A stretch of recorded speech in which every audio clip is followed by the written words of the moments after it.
Thank you very much. So yes, indeed, the map of the future is not a map, is the question I pose. Well, not really a question. I think there's an element of inevitability about this.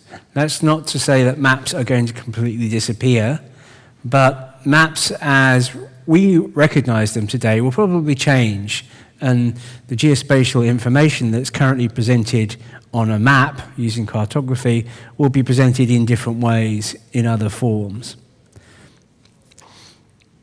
This is Google's mission statement: to organize the world's information to make it universally accessible and useful. And every product, every service that Google creates is built around this idea of trying to identify the piece of information that our users need at any particular point of time or in any particular location, and to make that information available to them, to make it accessible. And obviously this is getting a larger and larger challenge as the amount of information that's available online is continually increasing. We all carry sensors around with us on our phones that add more and more data to this information that's there. So the challenge is to say, okay, at any particular point in time, to answer a question our users may ask us, what's the appropriate information? And the way we do that can vary enormously. It might be using Google search, it might be giving you a list of 10 other websites that you might want to go and visit, or it might be we can answer the question directly and we'll give you the answer if we know it.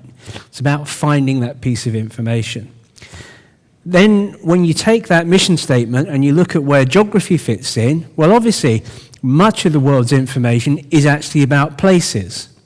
And we can use geography as an organizing principle to say, okay, given the fact that you're in Barcelona and you're looking for train timetables, you're probably looking for train information about trains in Barcelona. You can make that connection. It's obvious. So geography is underlying all of that. But most specifically, for geography and for the people working at geography at Google, what we're really talking about is this. If we're doing our job properly, you will never feel lost. And think about actually what that means. Think about the last time you were actually lost. What did that feel like? That panic of, I'm not quite sure how to get to the meeting I'm trying to get to, or it's late and you're trying to find the bus stop that you need to get the last bus. Or here, for example, this is a street scene in Nairobi, and maybe you don't want to be out now, you want to get back to the hotel. What's the quickest way home?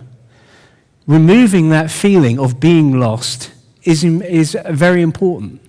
And actually, if you can develop a service